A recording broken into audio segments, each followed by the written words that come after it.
আরে আরে লবঙ্গ, এই কি করছিস? মাছ কাটছিস কেন? হাতটা কেটে যাবে তো নাকি? উঠ উঠ বলছি, আমি কেটে দিচ্ছি, সর। উফ মা, তুমি সবসময় কেন আমায় রান্নাঘরের ধারে কাছে দেখলে এমন করো বলো তো? আমার কি শখ হয় না যে আমি আমার মাকে একটু রেঁধে খাওয়াবো? আজকে আমি রান্না করব, ব্যাস। মারে, এমনিতেই তোর বাপটা অবেলায় আমাদের ছেড়ে চলে গেছে। এরপর থেকে টাকার অভাবে কোনো মতে লোকের বাড়ি কাজ করে 3 বেলার খাবার জোগাড় করছি। তোর পড়াশোনাটাও করাতে পারছি না। এখন কি তোকে দিয়ে ঘরের কাজ করাবো? কখনো না। আমি যতদিন বেঁচে আছি তোকে ঘরের একটি কাজও করতে দিব না। বিয়ে হয়ে গেলে এমনিতেই তো তখন কাজ করতে হবে। ততদিন না হয় মায়ের বাড়িতে একটু আরাম কর। না মা না, আজকে আমি তোমার কোনো কথা শুনবো না। আজকে আমি তোমাকে মাছ ভুনো করে খাওয়াবো, এটাই আমার ইচ্ছা, ব্যাস। তুমি না শুনলে কিন্তু আমি খাবোই না আজকে দুপুরে, বুঝেছো? আচ্ছা পাগলি মেয়ে, ঠিক আছে, তুই রাগ করিস না, কিন্তু সাবধানে, হাত যেন না কাটে, ঠিক আছে? জলদি জলদি তুই মাছ কাট, আমি তাহলে পুকুর পাড় থেকে স্নান করার জন্য পানি নিয়ে আসি, ঠিক আছে? আমি যাচ্ছি, সাবধানে কিন্তু। আরে শুনো না, আজকে হঠাৎই সকাল সকাল পুকুর পাড়ে কি মনে করে? পুকুর পাড়ে তো মানুষ পানি নিতেই আসে, তাই না দিদি? অন্য কিছু করতে তো আর আসে না। সকাল সকাল এই অপয়া মুখটা নিয়ে পুকুর ঘাটে কেন হাজির হলি? হ্যাঁ, তোর এই অপয়া মুখটা দেখেছি, এখন সারা দিন আমার দিনটা বাজে যাবে রে। কপাল আমার কপাল। হ্যাঁ, সুলেখা তো একদম ঠিক কথাই বলেছে। কি রে শুনো না, তুই সকাল সকাল তোরই অপয়া মুখটা নিয়ে পুকুর ঘাটে কেন এলি? তুই জানিস না সকালবেলা আমরা পুকুর ঘাটে পানি নিতে আসি? এখন তো সারাটা দিন আমার বাজে যাবে তোরই অশুভ মুখটা দেখে। জাগে জাগে। তা শুনেছি তোর মেয়ে লবঙ্গ নাকি বেশ বড় যুবতী সুন্দরী হয়ে গেছে। তা মেয়েটাকে একা একা কিভাবে পালছিস? আরেকটা বিয়ে করে নে। আমার আরেকটা বিয়ে করার কোনোই প্রয়োজন নেই দিদি, আমার মেয়ের জন্য আমি একাই যথেষ্ট, বুঝেছেন? আরে কণিকা দিদি, তুমিও না পাগল? আরেকটা বিয়ে করে কি লাভ? প্রথম স্বামীটাকে খেয়েছে, আরেকটা বিয়ে করলে ওই স্বামীটাকেও গিলে খাবে। খুব শীঘ্রই দেখবে ওর মেয়ে লবঙ্গটাকেও গিলে খেয়েছে, অপয়া একটা। হ্যাঁ রে, একদম ঠিক কথা বলেছিস রে সুলেখা। হ্যাঁ গো লবঙ্গর বাবা, তুমি আমাদের ছেড়ে অকালে কেন চলে গেলে? গেলে গেলে আমাদের রেখে কেন গেলে? আমাদের কি তোমার সাথে কেন নিয়ে গেলে না? এই অভাবের সংসারে একা হাতে মেয়েটাকে পালন করতে যে আমার বড্ড কষ্ট হচ্ছে। তার উপর আবার সমাজের মানুষের এত কথা, আমার যে ভালো লাগছে না। ও মা, তুমি কাঁদছো কেন মা? কি হয়েছে তোমার? বলো আমায়, কে কি বলেছে তোমায়? আমাকে বলো তুমি। না রে মা, আমি তো কাঁদছি না। ওই আমার চোখে একটু ধুলা পড়েছিল তো। মা, আমার থেকে তুমি লুকাতে পারবে না মা, আমি আর সেই ছোট্ট লবঙ্গ নেই মা। আমি আড়াল থেকে সব শুনেছি মা। এলাকার কারো কথায় কান দিও না মা, আমার চোখে দেখা তুমি একজন সেরা মা। সমাজের লোকেরা অনেক কথাই বলে মা, ওইসব কথায় কান দিলে কোনো দিন আগানো যায় না মা। তুমি আর আমি মিলে সব ঠিক করে নেবো মা। মা, ও মা, আর কেঁদো না মা, চলো আমি রান্না করেছি, খাবে? ও মা, মাছ ভাজিটা কেমন হয়েছে? আরেক পিস এনে দেই মা, খাও। তুই এত ভালো রান্না শিখে গেছিস সোনা মা, তুই তো আমার চেয়েও ভালো রাঁধতে শিখে গেছিস, কিন্তু এখন আর খেতে পারবো না। কেন মা? আর একটু নাও না মা, এত কষ্ট করে রেঁধেছি। আজকে কাজে যেতে এমনিতেই দেরি হয়ে গেছে রে মা। জমিদার বেটা বেশি দেরি হলে খুব কথা শোনায়। রাতে এসে আবার খাবো সোনা মা, রাগ করিস না। এরপর সুনয়না প্রতিদিনের মতোই জমিদার বাড়িতে গিয়ে কাজকর্ম করতে থাকে। আরে পারুল যে, এতদিন পর কাজে এলি, কোথায় ছিলি? কোনো সমস্যা হয়েছিল নাকি? হ্যাঁ রে, আমার স্বামীটা একটু অসুস্থ হয়ে গেছিল তো, তাই আমার স্বামীর সেবা যত্ন করছিলাম, সেই জন্য ছুটি নিয়েছি। আজকে থেকে আবার এলাম। তুই কেমন আছিস? এই হয়তো ভাগিনী আর কেমন থাকবে রে বোন, তুই বল। আচ্ছা শোন না রে বোন, আমাকে কটা টাকা ধার দিতে পারবি? আমি বেতনটা পেয়েই তোকে দিয়ে দিব। ঘরে আনাজপাতি শেষ হয়ে গেছে রে, একটু দে না রে বোন, খুব সাহায্য হতো আমার। হ্যাঁ, তোকে তো একটু আগে বললাম রে, আমার স্বামী অসুস্থ ছিল, চিকিৎসা বাবদ অনেক টাকা পয়সা চলে গেছে। আমি কেরম করে ধার দিই বল? তো জমিদার বাবুর কাছে টাকা ধার জানা, জমিদার বাবুর তো টাকা পয়সার অভাব নেই। আমার এখন সমস্যা, না হলে দিতাম রে বোন। শুভ সকাল জমিদার বাবু, ভালো আছেন তো? শুভ সকাল, শুভ সকাল। হঠাৎ করে আজকে তুমি আমার রুমে কেন? কি দরকার রে? হ্যাঁ, দরকার ছাড়া তো আর জমিদারকে মনে হয় না তোমার। মাস শেষ হতে হতে তো এখনও 15-16 দিন বাকি আছে, কিন্তু আমার ঘরের আনাজপাতি এখনই শেষ হয়ে গেছে। আপনি যদি আমাকে সামনের মাসের বেতনটা একটু আগাম দিয়ে দিতেন জমিদার বাবু, আমার খুব সাহায্য হতো। আমি কাজ করে সব শোধ করে দিব জমিদার বাবু। আরে বাবারে, 1 মাসের আগাম বেতন কেন? তুই চাইলে তোকে আমি আজীবনের জন্য অগ্রিম বেতন দিয়ে দিতে পারি, একটি টাকাও শোধ করতে হবে না। তোর মতো এমন সুন্দরী বিধবা নারীর সাহায্য করার জন্যই তো আমাদের মতো জমিদাররা প্রস্তুত। বুঝেছিস? জমিদার বাবু, আপনি মনে হয় কানে একটু বেশি শুনছেন আজকাল, তাই না? আমি আপনার কাছে শুধু সামনের মাসের বেতনটা আগাম চেয়েছি, এর চেয়ে বেশি কিছুই চাইনি। বুঝেছেন কি বলেছি? বুঝেছি বুঝেছি, অভাবে মরে যাবি কিন্তু হার মানবি না। ওই কথায় আছে না, কুকুরের পেটে ঘিস হয় না আর কি। যা সর এখন। সুনয়না যখন ঘর ঝাড়ু দিচ্ছিল তখনই সেই ঘরে জমিদার আসে এবং প্রচণ্ড নোংরা একটি কাজ করে। সঙ্গে সঙ্গে সুনয়না অবাক হয়ে যায়। জমিদার বাবু, আপনি সব কি করছেন? আপনার মাথা ঠিক আছে তো? আমি কিন্তু গ্রামবাসী জড়ো করবো ডেকে। আরে আরে আমি কি করলাম? তুই টাকা দিয়েছিলি, সেই টাকাই তো তোকে দিতে এলাম, সেই জন্যই তো তোকে ডাক দিয়েছি। বেশি বাড়াবাড়ি করলে না কাজ থেকে বের করে দিব। জমিদারের দিকে আঙুল তোলা না, সাহস বেশি হয়ে গেছে। হ্যাঁ, না না না জমিদার বাবু, আমার কাছ থেকে বের করবেন না। বের করে দিলে মেয়েটাকে নিয়ে তো পথে বসে যাব। আমার ভুল হয়ে গেছে, আমায় ক্ষমা করে দিন। এই নে অপয়া, টাকা নে। পরদিন সকালে লবঙ্গ দেখে তার মার শরীরটা বেশ খারাপ করেছে। একি মার শরীরটা তো জ্বরে পুড়ে যাচ্ছে। মা মনে হয় না আজকে আর কাজে যেতে পারবে। যাই, আমি পুকুর পাড় থেকে পানি এনে মার গাটা মুছিয়ে দিই। অনেক জ্বর উঠেছে মায়ের।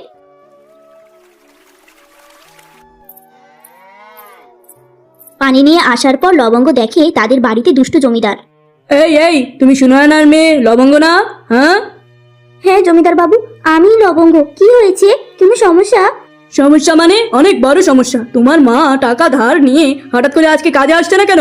হ্যাঁ, টাকা ধার নিয়ে গায়েব হয়ে যাওয়া বুঝি? এসব বুঝি কিন্তু ভালো মতো। এগুলো কিন্তু আমি মানবো না, গ্রাম ছাড়া করে ছাড়বো কিন্তু। এই কি জমিদার বাবু, আমার মা অমন মহিলা নয়। আমার মার আজকে সকাল থেকে অনেক জ্বর উঠেছে, তাই আমার মা আজকে কাজে যেতে পারছে না। এগুলো বললে তো হবে না মামুনি। টাকা ধার নেওয়ার সময় তোমার মা নিজের সুন্দর মুখটা দেখিয়ে টাকা নিবে, আর টাকা ধার নেওয়ার পরেই তোমার মার জ্বর উঠে যাবে। কাজে ফাঁকি দেওয়া। আমার টাকা এই মুহূর্তে শোধ করতে বলো তোমার মাকে, অথবা কালকে থেকেই জানি কাজে যায়, নতুবা তোমার মায়ের সৌন্দর্য এবার আর আমায় আটকাতে পারবে না গো মামুনি। গ্রাম ছড়া করে চড়বো একদম। লবঙ্গ ঘরে আসার পর তার মা বলে, আরে এই লবঙ্গ, আমায় না বলে তুই কোথায় চলে গেছিলি? হ্যাঁ বল। মা, আমি পুকুর ঘাটে পানি আনতে গেছিলাম। পানি আনার সময় আসার পথে জমিদারের সাথে দেখা হলো। হ্যাঁ, জমিদার কি বলেছে? আমি আজকে কাজে যাইনি দেখে তোকে কথা শুনিয়েছে নাকি? হ্যাঁ, কি হয়েছে বল। হ্যাঁ মা, তুমি নাকি টাকা ধার নিয়েছো, সেই জন্য অনেক কথা শোনালো। আর বললো যে কাজে না গেলে নাকি অনেক ঝামেলা করে নেবে। খুব বাজে লোকটা। বাজে মানে? ওর মতো এত বাজে লোক পৃথিবীতে মনে হয় না আর একটাও আছে। যাই হোক, আমি এখনই কাজে যাচ্ছি। আমারই ভুল ছিল বিশ্রাম করা। তুই সাবধানে থাকিস মা, আমি যাচ্ছি কেমন? মা, তোমাকে আমার দোহাই লাগে, তুমি আজকে ভুলেও এই শরীর নিয়ে কাজে যাবে না। তোমার হয়ে এখন থেকে আমি জমিদার বাড়িতে কাজ করব। তুমি সুস্থ হলে আবার কাজ করবে। তুমি বিশ্রাম নাও মা।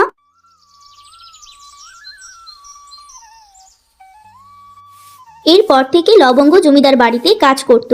কাজ করার এক পর্যায়ে জমিদারের ছেলে রাজুর নজর লবঙ্গর দিকে পড়ে। এত সুন্দরী নারী রাজু এর আগে কোনো দিন দেখেনি। বাবা বাবা, আজকে আমাদের বাড়িতে এক অপরূপ সুন্দরী মেয়েকে দেখলাম। ও কে? ছেলের কথায় জমিদার বলল, আরে বেটা, ওই যে সুনয়না বিধবা কাজ করতো না, তো ও নাকি অসুস্থ, এর জন্য ওর হয়ে ওর মেয়ে কিছুদিনের জন্য কাজ করতে এসেছে, বুঝেছিস? বাবা, মেয়েটিকে আমার খুব পছন্দ হয়েছে। উরে বাবা, এত সুন্দরী মেয়ে, বিয়ে করিয়ে দাও না বাবা, আমি বিয়ে করবো ওকে। আরে ধুর পাগলা, ওদের জাত কি আর আমাদের জাত কি? ওইসব জায়গায় বিয়ে করলে মান সম্মান থাকবে নাকি? তুই বিয়ে করবি বড় জমিদারের মেয়েকে, ওর মতো চাকরনিকে বিয়ে কেন করবি? সুন্দরী হয়েছে, তাহলে ওর মজা লুটার তো অন্য কোনো উপায়ও আছে। বিয়ে করার কি দরকার? বিয়ে ছাড়াই মজা লুটে নে। আমরা জমিদারের বংশধর, এইসব তো আমাদের রক্তে রক্তে। হ্যাঁ বাবা, এত সুন্দর বুদ্ধি এর আগে তো মাথায় আসেনি, এবার দেখো কি করি। অন্যদিকে লবঙ্গ রান্না করতে করতে বলছিল, ইস, মা জানি একা বাসায় কি করছে। মায়ের জ্বরটা কি বেড়েছে নাকি? মার কথা খুব মনে পড়ছে। আরে আরে, আপনি কে? বলা নেই কনে এই রান্নাঘরে কেন এসেছেন? আমার নাম সুরেশ। আমি জমিদার বাড়িতে নতুন যুক্ত হয়েছি কাজের জন্য। আমাকে জানানো হলো রান্নার কাঠ ফুরিয়ে এসেছে, তাই কাঠ দিতে চলে এলাম। আপনিও কি জমিদার বাড়িতে নতুন এসেছেন নাকি? হ্যাঁ হ্যাঁ, আপনি ঠিক ধরেছেন, আমি নতুন এসেছি। আমার নাম লবঙ্গ। আমার মা অনেক অসুস্থ, তাই আমার মায়ের হয়ে আমি কাজ করছি। আমার বাবা নেই, তাই আমার মাই আমার সব। কিন্তু এত কাজ কোনোদিন করিনি তো, তাই করতে খুব সমস্যা হচ্ছে। আপনার কথা শুনে খুবই কষ্ট পেলাম। আমারও মা বাবা নেই। আচ্ছা, আপনি উঠে আসুন তো, আমি আপনার রান্নায় একটু সাহায্য করে দিই। উঠুন। কি বলছেন? আপনি কেমন করে সাহায্য করবেন? আপনি তো পুরুষ মানুষ। আমি জানতাম আপনি এই কথাটি বলবেন। পুরুষ মানুষ হলেও রান্না বান্নায় আমি কোনো নারীর চেয়ে কম না। উঠে আসুন। এরপর সুরেশ লবঙ্গর কাজে সাহায্য করতে থাকে। লবঙ্গ তা দেখে ভীষণ খুশি হয়। এভাবেই তাদের দুজনের মাঝে বেশ সুন্দর একটি সম্পর্ক গড়ে ওঠে। হ্যাঁ রে লবঙ্গ মা, ওই জমিদার বাড়িতে কাজ করতে তোর কোনো সমস্যা হচ্ছে না তো? জমিদারটা কিন্তু মোটেও সুবিধার লোক না। না মা, কোনো সমস্যা হচ্ছে না। সেখানে সুরেশ নামে একজন আছে যে আমায় সব কিছুতে অনেক সাহায্য করে। কিন্তু মা, তোমার অবস্থা তো আমি ভালো দেখছি না, তোমাকে চিকিৎসা করাতে হবে। যেই মেয়েটাকে ঘরের একটি কাজও করতে দিতাম না, আজকে সেই মেয়ে জমিদার বাড়িতে কাজ করছে। এই দিন দেখার আগে আমার তো মরে যাওয়া উচিত ছিল। এবার তোকে একটা ভালো ছেলের হাতে তুলে দিয়ে মরতে পারলেই শান্তি রে মা। রাজু বাবু, জমিদার মশাই কোথায়? ওনাকে আমার দরকার ছিল। ওনার ঘরে গিয়ে দেখলাম উনি নেই। উনি কোথায় গেছেন? বাবা একটু জরুরি কাজে শহরে গিয়েছেন। তোমার কি দরকার আমায় বলো না। এই গ্রামের ভবিষ্যৎ জমিদার তো আমি হব নাকি? মানে আমার মা অনেক অসুস্থ হয়ে গিয়েছে। আমার মার চিকিৎসার জন্য আমার আগাম কিছু টাকা দরকার। আহারে তাই নাকি? তোমার মায়ের খুব অসুখ তাই না? ইস, তোমার মতো এত সুন্দরী মেয়ের কপালটা এত খারাপ, আমার ভাবতেই কষ্ট লাগে জানো। তোমার মতো সুন্দরী মেয়েরা থাকবে রানীর মতো। আমি তোমায় রাখতে চাই রানীর মতো, কিন্তু বিনিময়ে তোমার একটু আমার খেয়াল খোঁজ খবর রাখতে হবে। তাহলে আমি তোমার আর তোমার মায়ের আজীবন খেয়াল রাখবো। আমাকে কথাটা ভেবে বিকালবেলা জানাবে যে তুমি আমার খেয়াল রাখতে চাও কিনা। বুঝেছো লবঙ্গ? আশা করি তুমি অনেক চালাক। সুন্দরীরা কিন্তু চালাক হয়। হ্যাঁ, ঠিক আছে, আমি এখন যাই। রাজু বাবু আমাকে কোন ধরনের খেয়াল রাখতে বললো? উনি কি ইঙ্গিত দিয়ে এই কথাগুলো বললো? এদিক দিয়ে মায়ের অসুস্থতা দিন দিন বেরিয়ে চলেছে। আমি আর কিছু বুঝতে পারছি না, ভালো লাগছে না। একটু পর সুরেশ যখন লবঙ্গর কাছে আসে, তখন লবঙ্গ সুরেশের কাছে জমিদারের ছেলের সমস্ত ঘটনা খুলে বলে। ঠিক আছে, বিকালবেলা যখন রাজু সাহেব তোমার কাছে আসবে তখন তুমি তাকে বলে দিবে যে তুমি তাকে বিয়ে করতে চাও, তাহলেই তুমি তার খেয়াল রাখতে পারবে। কি আপনি এসব কি বলছেন সুরেশ? আমি জমিদারের ছেলেকে বিয়ের প্রস্তাব দিই কি করে? আর বাদ দিবে। সে যদি বিয়ের প্রস্তাবে রাজি হয় তাহলেই বুঝবে তার নিয়ত ভালো। বুঝেছো? বিকালবেলা জমিদারের ছেলে রাজু আসে। কি লবঙ্গ, তোমাকে তো ভাবতে বলেছিলাম, ভেবেছো খেয়াল রাখবে আমার? হ্যাঁ, আমি ভেবেছি আমি আপনার খেয়াল রাখবো। আপনি আমায় বিয়ে করে নিন। স্ত্রী হিসেবে আজীবন আপনার খেয়াল রাখতে প্রস্তুত। আমার কোনো আপত্তি নেই আপনাকে বিয়ে করতে।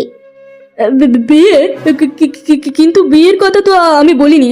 বিয়ে ছাড়াও তো অন্য অনেকভাবে একজন আরেকজনের খেয়াল রাখতে পারে, আর আমার বিয়ের বয়সও তো হয়নি।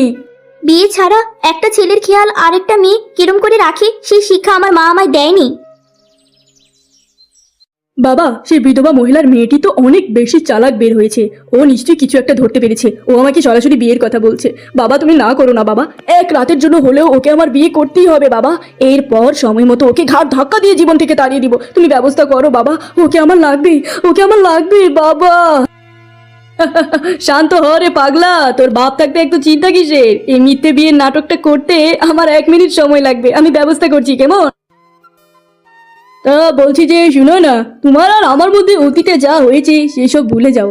আমার মা মরা ছেলেটাও কিন্তু তোমার মেয়ের মতোই অনেক ভালো। আমার ছেলেটা তোমার মেয়েটাকে অনেক ভালোবেসে পেরেছে। না হলে এরকম নিচু জাতে আমার মতো মানুষ কখনোই বিয়ে দিতে রাজি হতো না। সেটা তো তুমি জানোই আমি কেমন।